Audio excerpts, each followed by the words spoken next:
நாளிலும் கர்த்தருடைய வார்த்தையை தியானிக்கும்படியாக கொரிந்தியருக்கு எழுதின 2வது நிருபம் 5வது அதிகாரம் 16ஆம் வசனமும் 17ஆம் வசனத்தை நாம் வாசிக்கலாம். ஆகையால் இது முதற்கொண்டு நாங்கள் ஒருவனையும் மாம்சத்தின்படி அறியோம். நாங்கள் கிறிஸ்துவையும் மாம்சத்தின்படி அறிந்திருந்தாலும் இனி ஒருபோதும் அவரை மாம்சத்தின்படி அறியோம். இப்படி இருக்க ஒருவன் கிறிஸ்துவுக்குள் இருந்தால் புது சிருஷ்டியாயிருக்கிறான். பழையவைகள் ஒளிந்து போயின, எல்லாம் புதிதாயின. தேவனுடைய வார்த்தையை அப்போஸ்தலனாகிய பவுல் சொல்லுகிறதை பார்க்கிறோம்.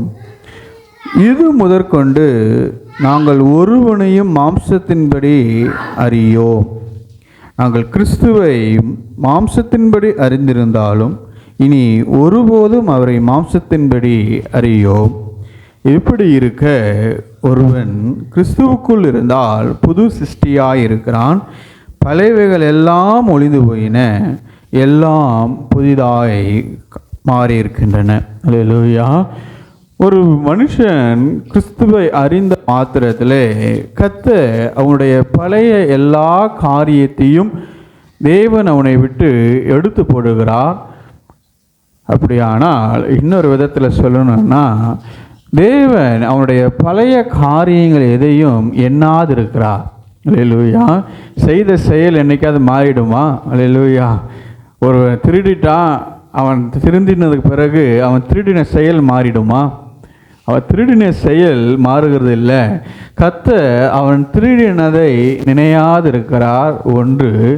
இரண்டாவது, அந்த திருடுக்குரிய பழக்கத்தை அவனை விட்டு எடுத்து போடுகிறார். அல்லேலூயா. அவன் திருடனுடைய பழைய பழக்கத்தை எடுத்து போட்ட உடனே அவன் திருடின காரியத்தை கர்த்தர் ஒருபோதும் நினையாதிருக்கிறார். அல்லேலூயா.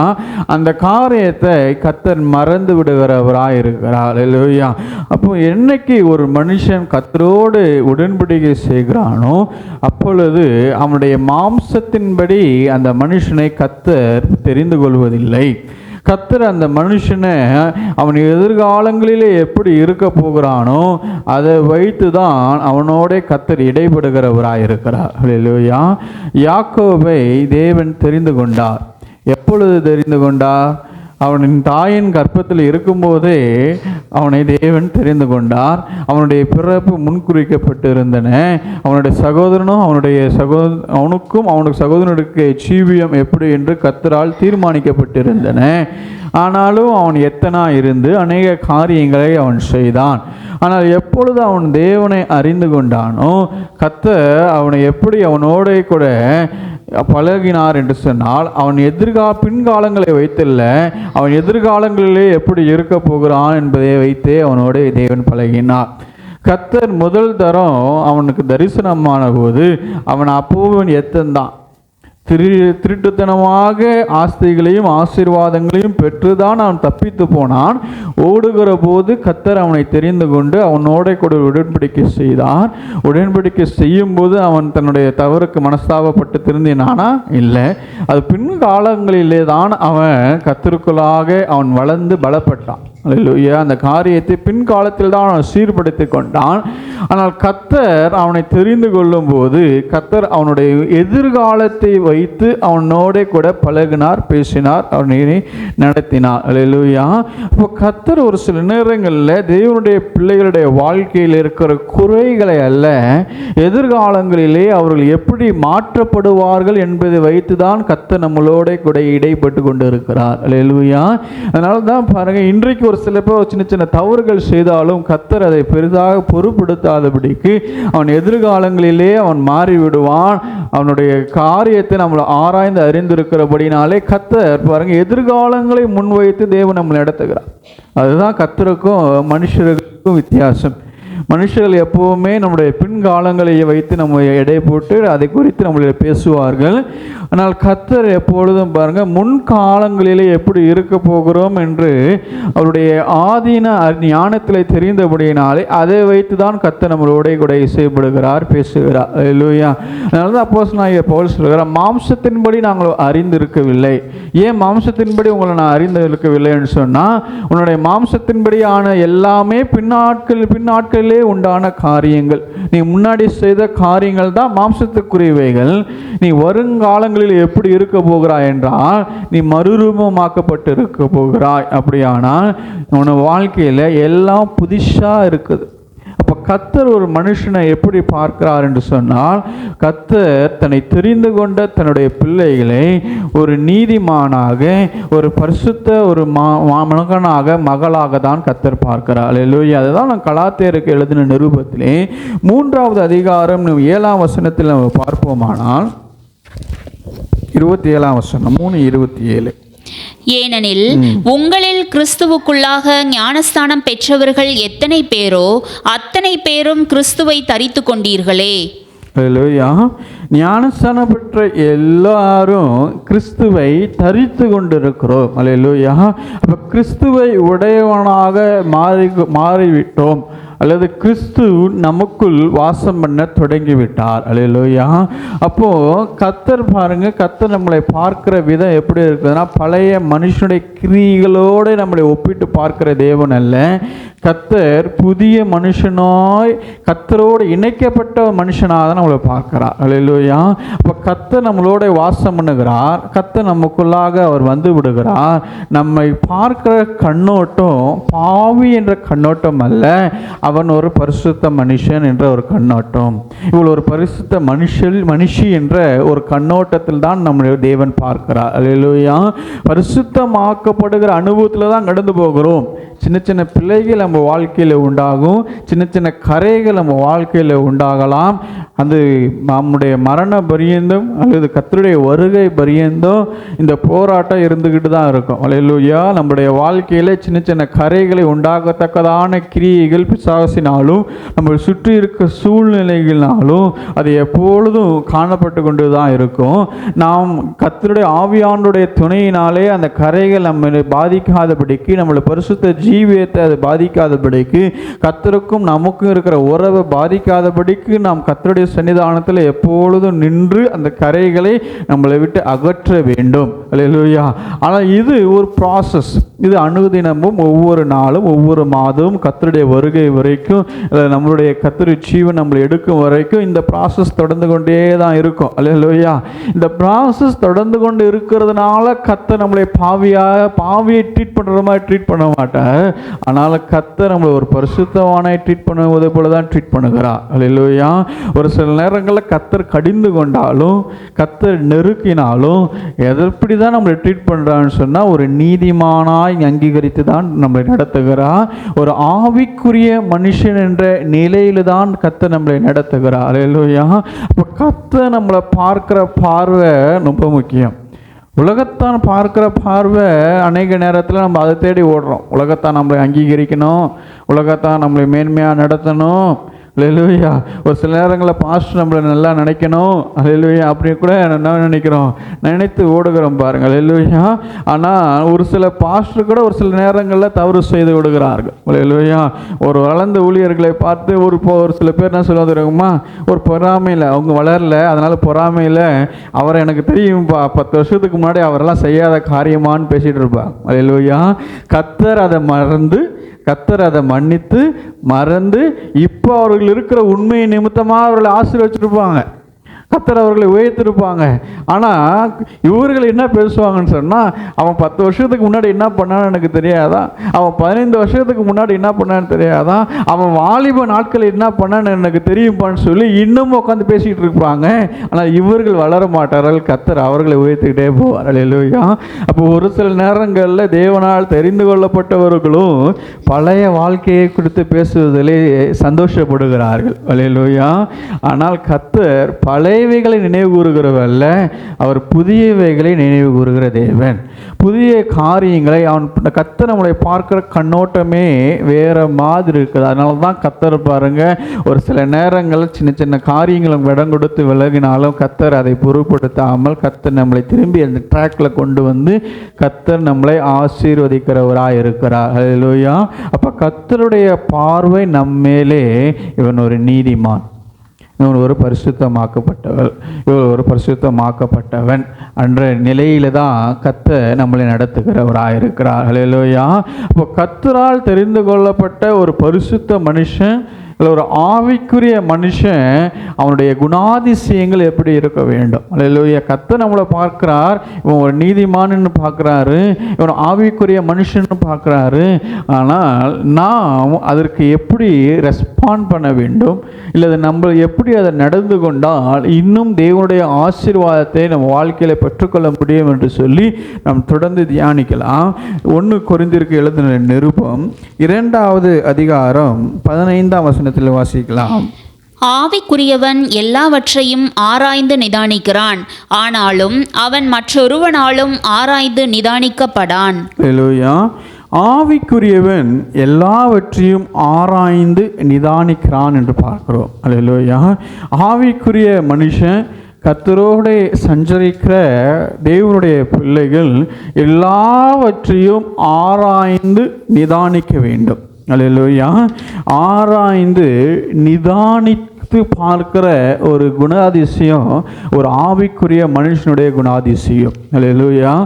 கர்த்தரால் தெரிந்து கொள்ளப்பட்ட ஒரு பிள்ளை சூழ்நிலைகள் எப்படி மாறி வந்தாலும் நீங்கள் ஆராய்ந்து பார்த்து காரியங்களை நிதானிக்கத்தக்கதான கிரியைகள் உங்களில் உண்டாயிருக்க வேண்டும். அல்லேலூயா. இது ஒரு ஆவிக்குரிய மனுஷனுடைய மிக மிக முக்கியமான ஒரு குணாதிசயம். அல்லேலூயா.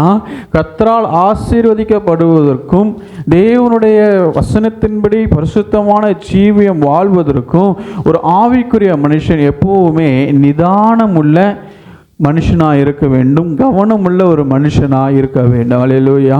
இப்போ வேதத்தில் பார்க்குறோம் பாருங்கள், சூழ்நிலை எப்பொழுதுமே மாறி மாறி தான் வரும், ஆனால் காரியங்களை நிதானிக்க வேண்டும். தாவீதுடைய வாழ்க்கையில் பாருங்கள், 1 சாமுவேல் 30ஆம் அதிகாரத்தை நீ வீட்டில் வாசித்தீங்கன்னா, அவனுடைய மனைவி பிள்ளைகள் எல்லாவற்றையும் எடுத்து கொண்டு போன பிறகு அவன் மிகவும் வியாகுலப்பட்டு துன்பப்பட்டு அவன் கண்ணீரோடு காணப்பட்டான்.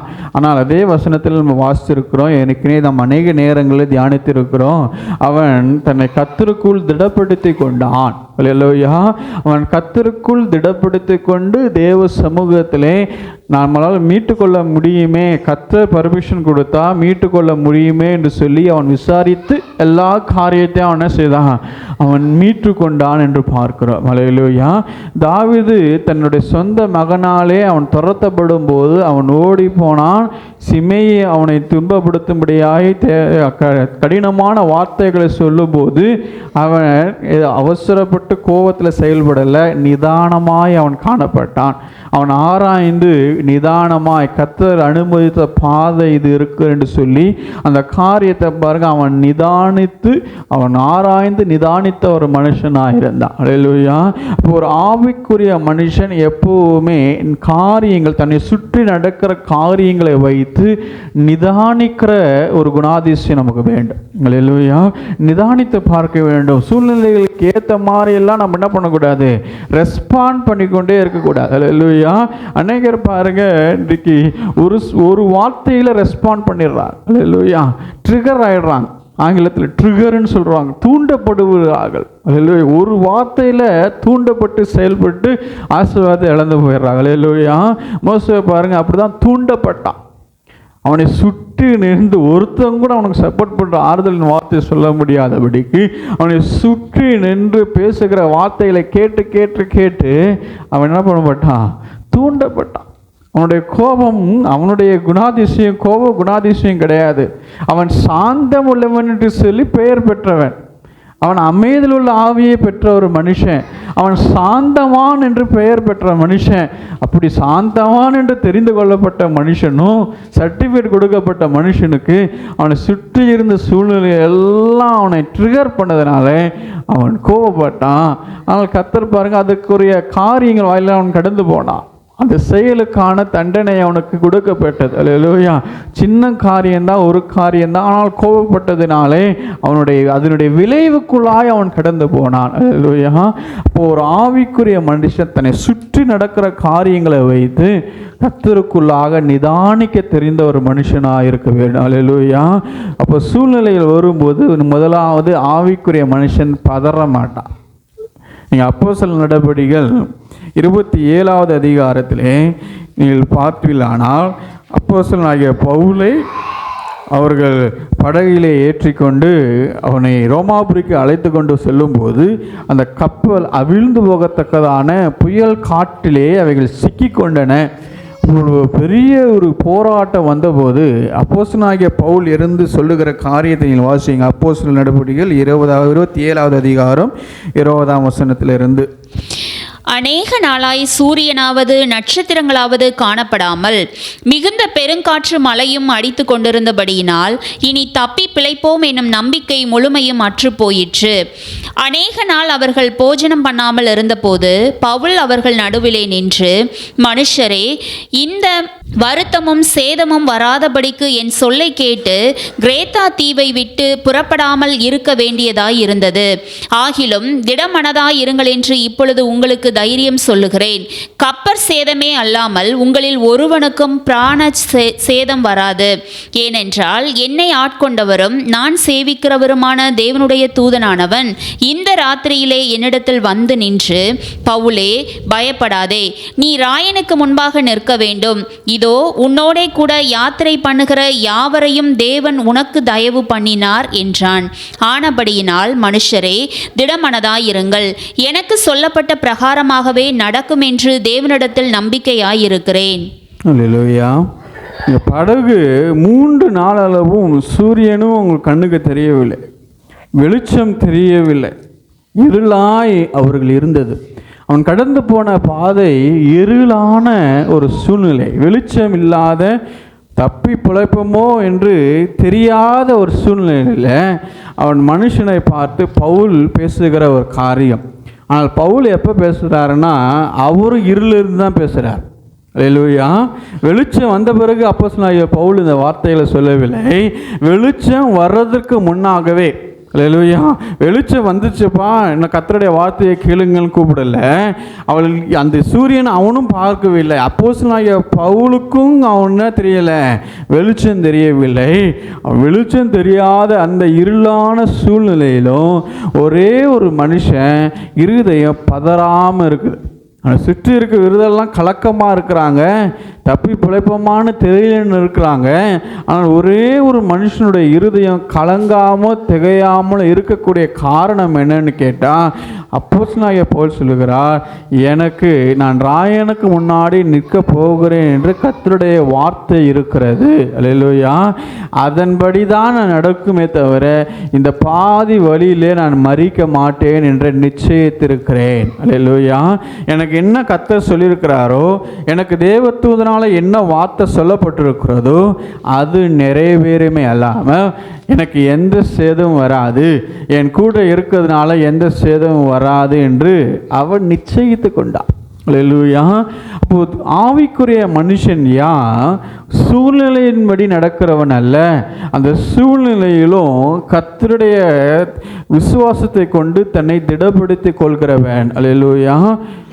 தேவதூதன் படகு உடையும்பா, நீ இந்த படகுல காப்பாற்றப்படுவேன்னு சொல்லலை. அல்லேலூயா.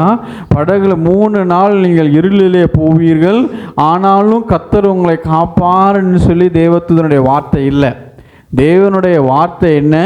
நீ ராயனுக்கு முன்னாடி நிற்பந்தான் தேவனுடைய வார்த்தை. அப்படியானால் இவர் நிதானிக்கிறார். ஒரு ஆவிக்குரிய மனுஷன் அப்போஸ்தலனாகிய பவுல் இவர் யோசித்து பார்க்கிறார். நம்ம ராயனுக்கு முன்னாடி போய் நிற்கணுன்றது தேவ சித்தம்னு சொன்னால், இப்போ நம்ம இருளில் போய்கிட்டு இருக்கிறோம்.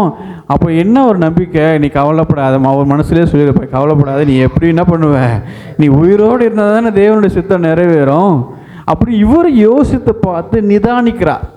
அவர் நிதானித்தது மாத்திரமில்லை, நல்லா கவனித்து பாருங்க, வார்த்தை யாருக்கு வந்தது? அப்போஸ்தலனாகிய பவுலுக்கு தான் வார்த்தை வந்தது. அல்லேலூயா. அப்போ அவர் என்ன நினச்சிருக்கலாம்? இங்கே இருக்கிற எத்தனை பேர் சேர்த்தாலும் நான் சாக மாட்டேன். அல்லேலூயா. ஏன்? கர்த்தருடைய வார்த்தை எனக்கு இருக்குது, நான் ராயனுக்கு முன்னாடி போயிடுவேன். அல்லேலூயா. ஆனால் அப்படி சொல்லலை. நான் சாக மாட்டேன்னு சொன்னால் என்னோட கூட போகிற நீங்களும் என்ன பண்ண மாட்டீங்க? சாக மாட்டீங்க. அல்லேலூயா. கர்த்தருடைய வார்த்தை எனக்கு இருக்குமானால் அதை இவர் தான் யோசித்து சொல்கிறார். அல்லேலூயா. இவர் அதை யோசித்து நிதானித்து பார்த்து அவர் சொல்கிறார், நீங்களும் என்ன பண்ண மாட்டீங்க, உங்களுடைய ஜீவனுக்கு எந்த பாதிப்பும் வராது. கப்பல் வேணால் சேதமாகலாம், கப்பல் வேணாலும் உடைந்து போகலாம், ஆனால் உங்கள் ஜீவனுக்கு ஒன்றும் வராது. என்னை காக்கிறவர் உங்களையும் காப்பார். அல்லேலூயா. இது யார்? ஆவிக்குரிய மனுஷன், நிதானித்து பார்க்கிற மனுஷன். தன்னை சுற்றில என்ன நடக்குது, இந்த காரியங்கள் எப்படி போய் கொண்டு இருக்குதுன்னு சொல்லி நிதானித்து பார்க்கிற மனுஷன். பதட்டப்படுகிற மனுஷன் அல்ல. பதட்டப்படுறதுனால தான் அநேக நேரங்களில் அநேக ஆசீர்வாதங்கள் கடந்து போய்கிறது. பதட்டப்பட்டு முடிவெடுக்கிறதுனால தான், உடனே யோசித்து உடனே முடிவெடுக்கிறதுனால தான் அநேக நேரங்களில் தவறு நடக்கிறது பாருங்கள். அல்லேலூயா.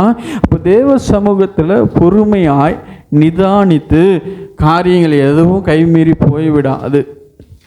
இந்த விசுவாசம் நமக்கு எப்போதுமே வேணுங்க. அல்லேலூயா. காரியங்கள் எப்போதும் கைமீறி போக விடாது. அல்லேலூயா. கர்த்தர் நம்மளை நடத்துகிறார், நம்மளை ஆசீர்வதிக்கிற ஒரு கர்த்தர். அப்போ கர்த்தர் தீர்மானித்திருக்கிற எந்த ஆசீர்வாதமும் நம்மளை விட்டு ஒருபோதும் போகவே போகாது. அல்லேலூயா.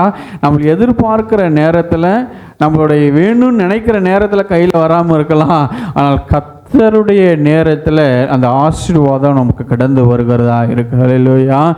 கர்த்தர் திறந்ததை யாரும் என்ன பண்ண முடியாது, பூட்ட முடியாது. அல்லேலூயா.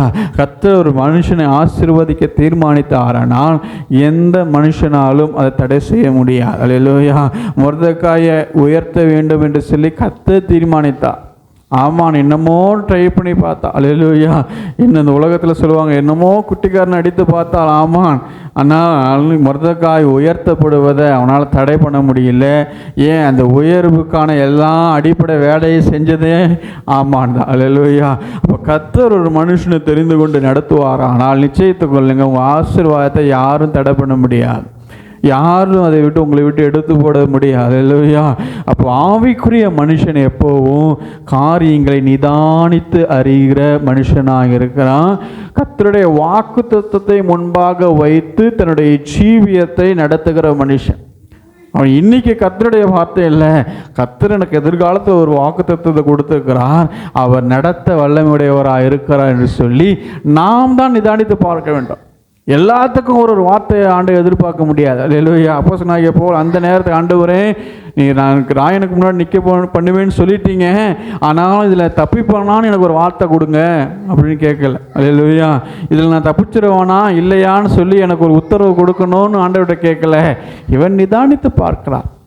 நான் அரெஸ்ட் பண்ணி என்னை கூட்டு போகிறாங்க, ஆனாலும் அதில் தேவனுடைய சித்தம் இருக்குது. நான் ரோமாபுரிக்கு சகல பாதுகாப்போடு போய் சேரணுன்றது கர்த்தருடைய திட்டமாக இருக்கிறது. அல்லேலூயா. ஏன்னா அந்நாட்களில் கடல் கொள்ளையர்கள்லாம் இருப்பாங்க பாருங்கள். அல்லேலூயா. கப்பல் பிரயாணப்பட்டு போகிறது அவ்வளோ சுலபமான காரியம் இல்லை. அது ரோமாபுரிக்கு போகணுன்னா அவ்வளோ சுலபம் இல்லை.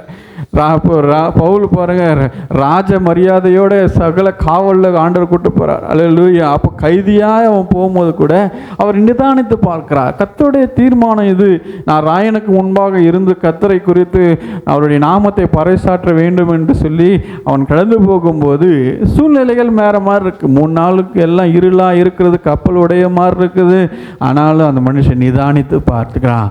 கர்த்தருடைய வாக்குத்தத்தம் இருக்கிறது. அல்லேலூயா. உங்கள் வாழ்க்கையில் நீ நிதானித்து பாருங்க. ஆவிக்குரிய மனுஷன் எல்லாவற்றையும் நிதானித்து பார்க்கிற மனுஷனாக இருக்கிறான். அல்லேலூயா. இரண்டாவதாக 2 ராஜாக்களின் புஸ்தகம் 4வது அதிகாரம் 19ஆம் வசனத்திலிருந்து வாசிங்களா. தன் தகப்பனை பார்த்து என் தலை நோகுகிறது என்றான்.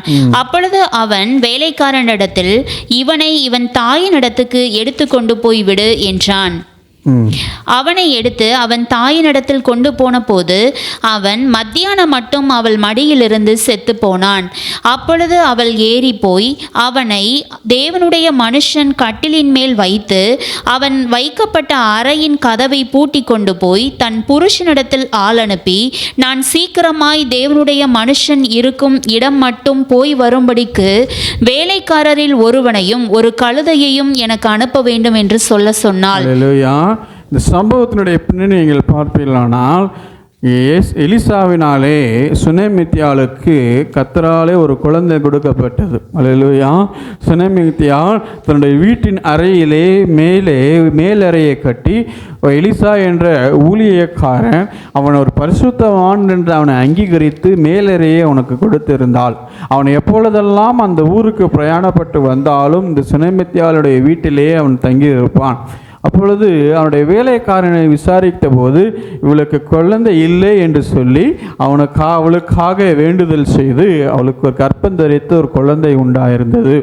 கொஞ்ச நாளிலே அந்த குழந்தை ஏதோ தகப்பனிடத்தில் வயலில் இருக்கும்போது எனக்கு தலை நோவுகிறது, எனக்கு தலை வலிக்குதுன்னு சொன்னவன் அவன் அழுத போது அவன் தாயின் இடத்திற்கு அவன் தகப்பன் அனுப்பிவிட்டு அவன் வயல்வெளியிலே இருந்து விட்டான்.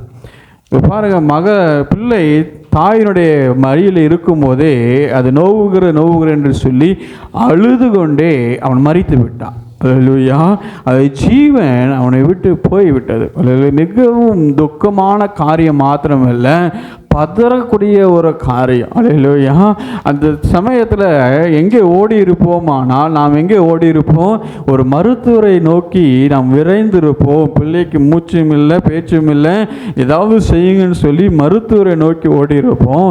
ஆனால் இந்த ஸ்திரீ என்ன செய்தாள் என்றால், அவருடைய மேல் அறைக்கு எந்த ஊழியனுக்காக ஒரு அறையை நியமித்து வைத்தாலோ அந்த ஊழியன் படுத்து கொண்டிருக்கிற அறையிலே அந்த கட்டிலின் மேலே அந்த பிள்ளையை வைத்து அந்த ரூமை தாளிட்டு தன்னுடைய கணவனுக்கு ஆள் அனுப்பி நான் ஊழியக்காரனை பார்க்க வேண்டும் என்று சொல்லி வேகமாய் அவள் புறப்பட்டு போனாள். அல்லேலூயா.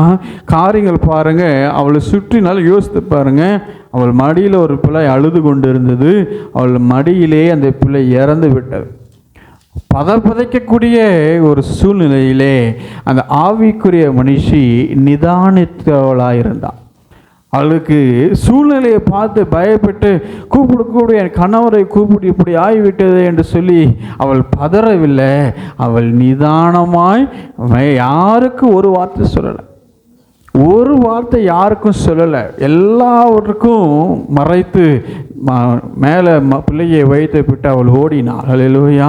அதை நீங்கள் பாருங்கள், நீங்கள் வாசிப்பீர்கள். ஆனால் அந்த புருஷனுக்கு ஆள் அனுப்பி வண்டி ரெடி பண்ண சொன்ன உடனே அந்த வண்டிக்கு கொடுக்கப்படுகிற கட்டளை என்னன்னு கேட்டால், நீ எங்கேயும் நிற்காமல் நீ நேராக வீட்டுக்கு ஓடுன்னு சொல்லி அவன் ஓடினால் அவளுடைய இருதயம் எப்போ பாருங்கள் பெரும் துக்கத்தில் தான் இருந்துச்சு. அல்லேலூயா. நீங்கள் வாசிப்பீர்களானால் 26ஆம் வசனத்தில் பாருங்க, அந்த ஊழியக்காரன் அவனை பார்த்தது நிமித்தமாக தன்னுடைய ஊழியக்காரனை பார்த்து கேயாசியை பார்த்து அவனுடைய சுக செய்தியை நீ விசாரிக்கும்படி ஓடு என்று சொன்னபோது 27ஆம் வசனத்தில் வாசியுங்கள். பர்வதத்தில் இருக்கிற தேவனுடைய மனுஷனிடத்தில் வந்து அவன் காலை பிடித்து கொண்டாள். அப்பொழுது கேயாசி அவளை விலக்கிவிட வந்தான். தேவனுடைய மனுஷன் அவளை தடுக்காதே, அவள் ஆத்துமா துக்கமாயிருக்கிறது, கர்த்தர் அதை எனக்கு அறிவியாமல் மறைத்து வைத்தார் என்றான். அல்லேலூயா. அவள் ஆத்துமா எப்படி இருந்ததா? பெரும் துக்கத்தில் இருந்தது. அப்போ பெரும் துக்கத்திலையும் அவள் நிதானமாக இருந்தாள். அல்லேலூயா. அவள் இருதயம் ஃபுல்லாக மறித்து விட்டானே என்று பெரிய துக்கம், பெரிய கலக்கம். ஆனால் அவள் ஆவிக்குரியவள் நிதானிக்கிறவளாக இருந்தாள். அல்லேலூயா. பிள்ளை மறித்து விட்டது, பிறக்காதென்ற வயிற்றுக்கு பிள்ளையை கொடுத்த தேவன் அவள் மறித்தவனும் உயிரோடு எழுக்கக்கூடும் என்று சொல்லி அவள் விசுவாசித்தாள். அவள் நிதானித்து பார்த்தாள், பதறவில்லை. அந்த ஊழியக்காரனுடைய பாதங்களை அவள் தழுவி கொண்டாள். அல்லேலூயா. நீதான் காப்பாற்ற வேண்டும் என்று சொல்லி அவள் பிடித்து கொண்டாள். நல்லா நீங்கள் தொடர்ந்து வாசிப்பீர்கள். ஆனால் அவனுடைய கோலை, ஊழியக்காரன் அவனுடைய கோலை அவனுடைய வேலைக்காரனாகிய கேயாசினுடைய கரங்களில் கொடுத்து, நீ இந்த கோலை எடுத்து கொண்டு போய் பிள்ளையின் மேலே வை என்று சொன்னபோது அவள் சொன்னா, நான் நீர்தான் எனக்கு வர வேண்டும். இல்லையா? நீ கோலெல்லாம் என்ன பண்ணக்கூடாது, ஊழியக்காரன்ட்ட கொடுத்துடக்கூடாது, நீர் தான் வர வேண்டும். இல்லையா? அது ஊழியக்காரன் சொன்ன, நான் வரேன், ஆனால் அதுக்கு முன்னாடி இந்த கோல் போட்டுன்னு சொல்லி இந்த ஊழியனும் இந்த மகளும் போவதற்கு முன்னாடி அந்த கோல் போச்சு. அல்லேலூயா. அந்த கோலை கொண்டு போய் அந்த கேயாசி வைத்த போதிலும் அந்த பிள்ளைக்கு ஜீவன் வரவில்லை. அல்லேலூயா. அவன் இந்த ஊழியக்காரன் அந்த வீட்டுக்கு வர்றதுக்கு முன்னாடியே வேலைக்காரன் முன்னாடியே போய் கோலை வச்சான், ஜீவன் வரலன்னு சொல்லி பின்னாடி வந்து ரிப்போர்ட் பண்ணிட்டான். அல்லேலூயா. நல்லா பாருங்க, நிதானிக்கிறவளுக்கு கர்த்தருடைய கிருபை நல்ல யோசனை என்ன, இந்த கோல் மட்டும் போகக்கூடாது, இந்த ஊழியனும் வர வேண்டும். அல்லேலூயா. நல்லா கவனித்து பாருங்க, இந்த கோலை நான் அனுப்புகிறேன், நீ கூட போன்னு சொல்லியிருந்தான், டைம் வேஸ்ட். அல்லேலூயா. இவ போய் கோலை கேயாசியை கூட்டிகிட்டு போய் கோல் வச்சுட்டு பார்த்து ஜீவன் வரலாம், திரும்பி எங்கே வரணும், ஊழியக்காரனை பார்க்கறதுக்கு கர்மேல் மலைக்கு வர வேண்டும். அல்லேலூயா. அப்போ இவள் நிதானித்து என்ன தீர்மானிச்சா, இந்த ஊழியக்காரன் என் வீட்டுக்கு வர வேண்டும், இந்த ஊழியக்காரனுடைய பாதம் அந்த பிள்ளையின் மேலே காணப்பட வேண்டும். அல்லேலூயா. இவன் வந்து அங்கே செபித்தான். அல்லேலூயா. அந்த பிள்ளையின் மேலே விழுந்து செபித்தான். அப்பயும் பிள்ளைக்கு என்ன வரல, ஜீவன் வரவில்லை. இந்த ஊழியக்காரன் அதுக்கப்புறம் அந்த அறை வீட்டை சுற்றி வந்து அவன் செபித்து கொண்டே இருந்தான். அல்லேலூயா. 34ஆம் வசனத்தில் வாசிங்க. கிட்டே போய் தன் வாய் பிள்ளையின் வாயின் மேலும், தன் கண்கள் அவன் கண்களின் மேலும், தன் உள்ளங்கைகள் அவன் உள்ளங்கைகளின் மேலும் படும்படியாக அவன் மேல் குப்புற படுத்து கொண்டான். அப்பொழுது பிள்ளையின் உடல் அனல் கொண்டது. அல்லேலூயா. தொடர்ந்து வாசிங்க. அவன் எழுந்து அறை வீட்டில் இங்கும் அங்கும் உலாவி திரும்ப கிட்ட போய் அவன் மேல் குப்புற படுத்தான். அப்பொழுது அந்த பிள்ளை 7 தரம் தும்மி தன் கண்களை திறந்தான். அல்லேலூயா. அவள் உஷ்ணம்தான் வந்துச்சு, ஆனால் ஜீவன் வரவில்லை. அவன் தொடர்ந்து செபிக்க ஆரம்பித்தான். அவன் அங்கும் இங்கும் சுற்றி திரிந்தான்னு சொன்னால் அவனை வேடிக்கை பார்த்துட்டு இருந்தாரா? அல்லேலூயா. அந்த இடத்தை முற்றிலும் சுற்றி அந்த இடத்த வந்து தேவனுடைய பிரசன்னத்தினால் அவன் நிரப்பின ஒரு மனுஷன். நிரப்பின போது திரும்பவும் போய் அந்த பிள்ளையின் மேலே அவன் விழுந்தான். அவனுடைய ஆவி அந்த இடத்துல போய் அவன் பிள்ளைக்கு ஒரு ஆவியை உண்டாக்கினான். அல்லேலூயா. அந்த பிள்ளை அங்கும் இங்கும் உள்ள ஆவி கொண்டிருந்தது. 36ஆம் வசனத்தில் பார்ப்பீர்களானால், அப்பொழுது அவன் கேயாசியை கூப்பிட்டு அந்த சூனேமியாளை அழைத்து கொண்டு வா என்றான். அவளை அழைத்து கொண்டு வந்தான். அவள் அவனிடத்தில் வந்தபோது அவன், உன் குமாரனை எடுத்துக்கொண்டு போ என்றான். அல்லேலூயா. அந்த குமாரனை நீ என்ன பண்ண, கூட்டிகிட்டு போ. அல்லேலூயா. உன் மடியிலே இறந்தவன் ஊழியனுடைய மடியிலே அவன் உயிர் பெற்றான். அல்லேலூயா. எதனால? அவள் நிதானித்தாள். இறந்து போன பிள்ளை எங்கே போயிருக்கணும், பாடையின் மடியிலே போயிருக்க வேண்டும். அந்த பாடையின் மடியிலே போவதற்கு முன்பாக அவன் ஊழியக்காரனுடைய படுக்கையிலே போட்டான். அல்லேலூயா. அவள் பெரிய கூப்பார் போட்டு எல்லாரையும் அளவணைத்து இருந்தால், தன்னுடைய கணவனை வரவழைத்து, தன்னுடைய வேலைக்காரர் எல்லாரையும் வரவழைத்து, ஊரார் எல்லாரையும் வரவழைத்து, உறவுகள் எல்லாரையும் வரவழைச்சிருந்தான். போனது போயிடுச்சுன்னு சொல்லி பாடையில் வச்சுருப்பாங்க. அல்லேலூயா. இவள் யாருக்கும் சொல்லாமல் தேவ பிள்ளையை நோக்கி அவள் ஓடினதினாலே, நிதானித்ததினாலே அந்த பிள்ளையை அவள் பாடையில் வைக்கவில்லை, மீண்டுமாக தன்னுடைய மடியிலே வைத்தாள். அல்லேலூயா. ஏன்? துக்கம், பெரிய துக்கம். அதில் அவள் நிதானித்தாள். பதறப்படலுங்க. ஆவிக்குரிய மனுஷன் தன்னை சுற்றி நடக்கிற காரியங்களை வைத்து பதறுகிறவன் அல்ல, நிதானித்து பார்க்கிறவன், யோசித்து பார்க்கிற மனுஷன். அல்லேலூயா. காரியங்கள் மாறுதலாக இருக்கா, இருளாக இருக்கா, மரித்தது போல இருக்கா, கைவிடப்பட்டது போல இருக்கா, மீறி போனது போல இருக்கா, ஆசீர்வாதம் இழந்தது போல இருக்கா, ஒன்றும் கவலைப்படாதீங்க, நிதானித்து பாருங்கள். கர்த்தர் எல்லாவற்றையும் திரும்பி கொடுக்க வல்லமையுடையவராக இருக்கிறார். அல்லேலூயா. ஒரு காரியமும் கைமீறி போவதே கிடையாது. அல்லேலூயா. 2 ராஜாக்களின் புஸ்தகத்திலே 6வது அதிகாரம் 13ஆம் வசனத்தை வாசியுங்கள். அப்பொழுது அவன், நான் மனுஷரை அனுப்பி அவனை பிடிக்கும்படி நீங்கள் போய் அவன் எங்கே இருக்கிறான் என்று பாருங்கள் என்றான். அவன் தோத்தானில் இருக்கிறான் என்று அவனுக்கு அறிவிக்கப்பட்டது. அப்பொழுது அவன் அங்கே குதிரைகளையும் ரதங்களையும் பலத்த இராணுவத்தையும் அனுப்பினான். அவர்கள் ராக்காலத்திலே வந்து பட்டணத்தை வளைந்து கொண்டார்கள்.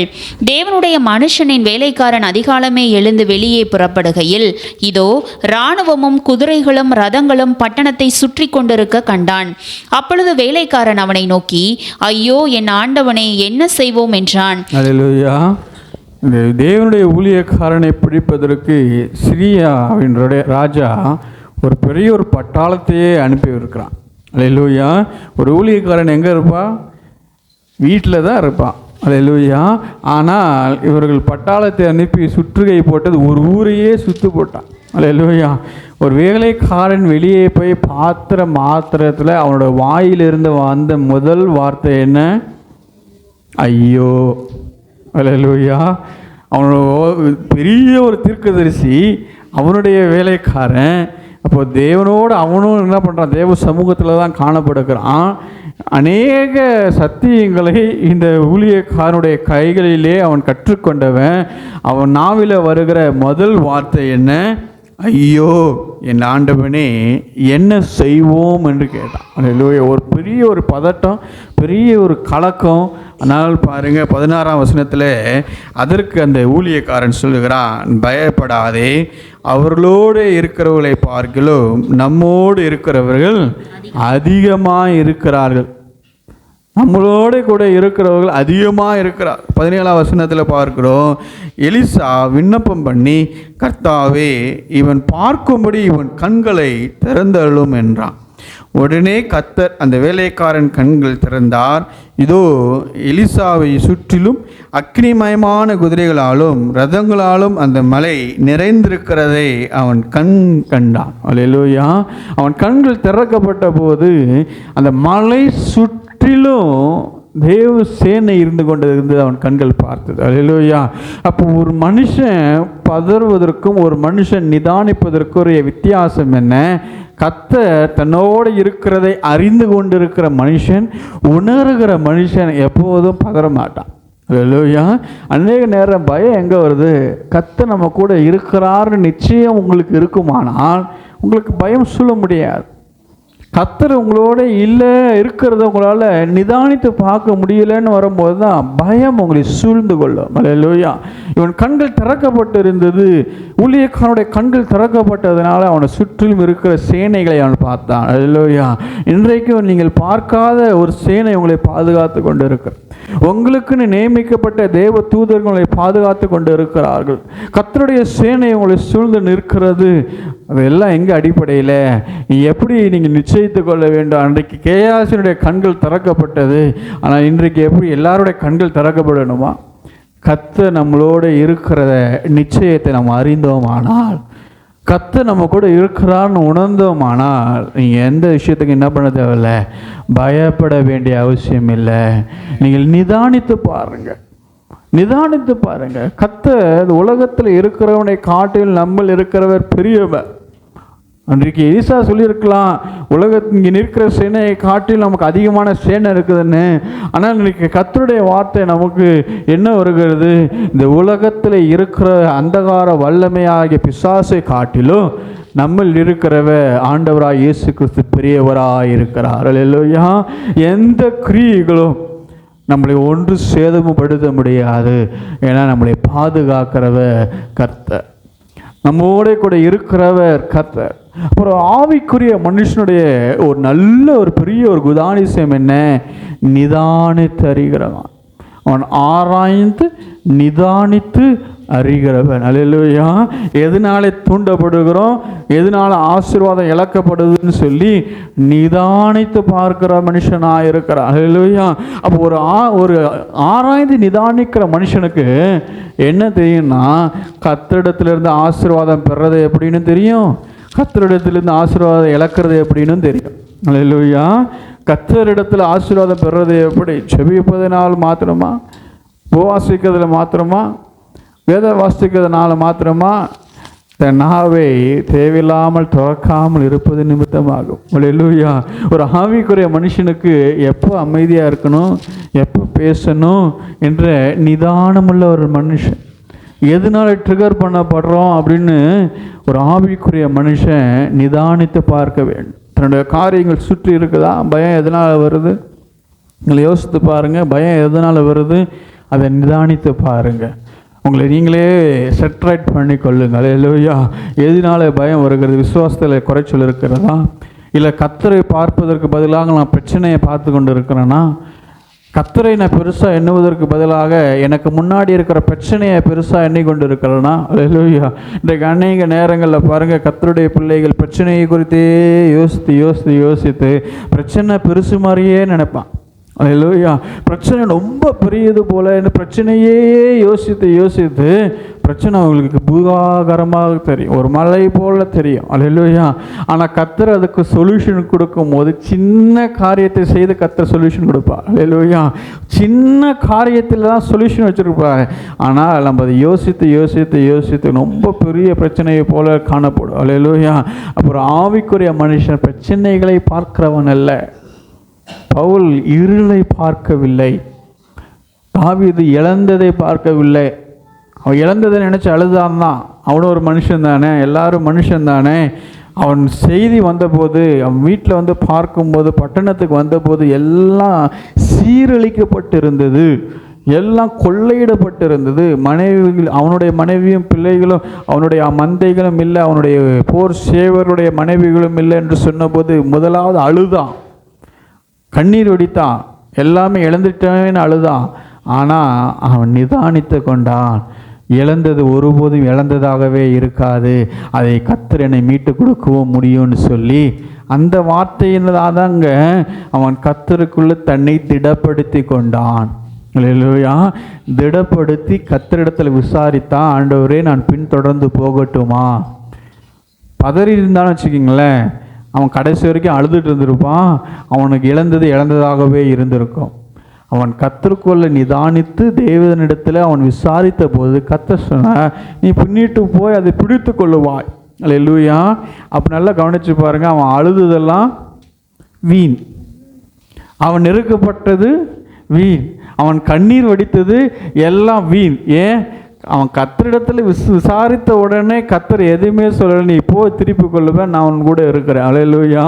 அப்போ அவன் நெருக்கப்பட்டேன்னு சொல்லி அழுததெல்லாம் வீண். ஆனாலும் அவன் ஒரு மனுஷன், அவன் அழுதான். சரி, கர்த்தர் அதெல்லாம் பொருட்படுத்தாது. நீங்கள் கர்த்தருக்குள் திடப்படுத்தி கொள்ளுங்க. எதுவுமே கைமீறி போகவில்லை, எதுவுமே உங்களை விட்டு விலகி போகவில்லை. அவர் இழந்ததையும் மீட்டு கொடுக்க முடியும், இல்லாத ஆசீர்வாதத்தையும் கொடுக்க முடியும். அல்லேலூயா. அப்போ ஒரு ஆவிக்குரிய மனுஷன் நிதானித்து பார்க்கிற ஒரு மனுஷன், ஆவிக்குரிய மனுஷன் புலம்பாத ஒரு மனுஷன். அல்லேலூயா. அவன் கர்த்தருக்குள்ள நம்மளை திடப்படுத்திக் கொள்வோம். ஆனால் கர்த்தர் நம்மளை ஆவிக்குரியவனாய் பார்க்கிறார், ஆவிக்குரிய ஆசீர்வாதத்தை நமக்கு தர வல்லவராய் இருக்கிறார். அல்லேலூயா. இன்றைக்கு ஒரு பெரிய செய்தி இருக்கிறது. நம்ம தொடர்ந்து வருகிற வாரங்களிலே, அடுத்த மாதங்களில் நம்ம தியானிக்கலாம். பெரிய ஒரு செய்தி, அநேக காரியங்கள் இருக்கின்றன. அல்லேலூயா. நம்ம தொடர்ந்து நம்ம பின் நாட்களிலேயே தியானிக்கலாம். இன்றைக்கு சொல்லுகிற ஒரே ஒரு குறிப்பு, ஆவிக்குரிய மனுஷன் ஆராய்ந்து நிதானிக்கிற ஒரு மனுஷன். உங்களை சுற்றி இருக்கிற சூழ்நிலையை பாருங்கள், குடும்ப சூழ்நிலைகளை பாருங்கள், எதிர்த்து பேசுகிற மனுஷர்களை பாருங்கள், பின்னிட்டு பேசுகிற மனுஷர்களை பாருங்கள். ஆராய்ந்து அறிந்து கொள்ளுங்கள்.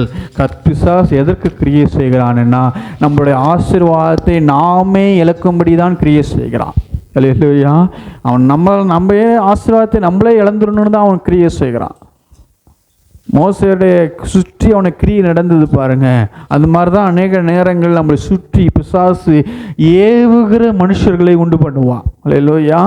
மோசே சாந்தமுள்ள மனுஷன், ஆனாலும் அவன் கோபப்பட்டு இழக்கக்கூடிய சூழ்நிலைகளை பிசாசு உண்டாக்கினான். பிசாசு அங்கே என்னங்க செஞ்சான்? சூழ்நிலைகளை உண்டாக்கினான். அவனை ஏவலை பிசாசு, அவனை ஏவலை, மோசேவை ஏவலை. அவனுடைய ட்ரிகர் பண்ணத்தக்க அவனை சுற்றிலும் ஒரு சூழ்நிலையை உண்டு பண்ணிட்டான். அதற்கு அவன் ரெஸ்பாண்ட் பண்ணி அவன் கோவப்பட்டதுனாலே அந்த ஆசீர்வாதத்தை அவன் இழந்து போனான். அவன் கையில் தான் இருந்துச்சு அந்த ஆசீர்வாதம். இன்னும் கொஞ்ச தூரம்தான். 40 ஆண்டுகள் அந்த ஜனத்தை நடத்தினா, பொறுமையாக நடத்தினா, ஒரு இடத்துல கூட கோவப்படாமல் எரிச்சல் படாமல் பொறுமையாக நடத்தி வந்து அந்த போகக்கூடிய சற்று கொஞ்ச நாட்களிலே அவன் அதை இழந்து போயிட்டான். அல்லேலூயா. அப்போ நம்மளை சுற்றி நடக்கிற காரியங்கள் அப்படி தான் இருக்கும். நீங்கள் நிதானித்து கர்த்தருக்குள்ளாய் உங்களை திடப்படுத்தி கொள்வீர்கள். ஆனால் கர்த்தருடைய ஆசீர்வாதம் நிச்சயமாய் உங்கள் மேலே வருஷிக்கப்படவா. கண்களை மூடி தேவனை நோக்கி பார்க்கலாம். கர்த்தருடைய மகிமை நம்மை சூழ்ந்திருக்கிறது. கர்த்தர் நம்மளோட கூட பேசியிருக்கிறார். கர்த்தர் நம்மளை ஆசீர்வதிக்க தான் விரும்புகிறார். ஒரு ஆவிக்குரிய மனுஷனாக தான் கர்த்தர் நம்மளை நிலைநிறுத்த விரும்புகிறவராக இருக்கிறார். நம்ம நிதானித்து பார்ப்போமானால் கர்த்தர் நமக்கு ஆசீர்வாதத்தை கொடுக்க வல்லமையுடைய தேவனாக இருக்கிறார். நிதானமுள்ள ஒரு மனுஷன் லீகா பௌதுரி பியங்கரா கர்த்தரால் தெரிந்து கொள்ளப்பட்டவன் ஆசீர்வாதத்தை பெற்றுவான். இருளாயிருந்த சூழ்நிலைகளை அப்போஸ்தலனாகிய பவுல் கர்த்தருடைய வார்த்தையினாலே திடப்படுத்தி கொண்டான். தாவீது அழுதபோது அவர் நம்பிக்கை கர்த்தர் மேல் இருக்கிற விசுவாசத்தில் திடப்படுத்தி கொண்டான்.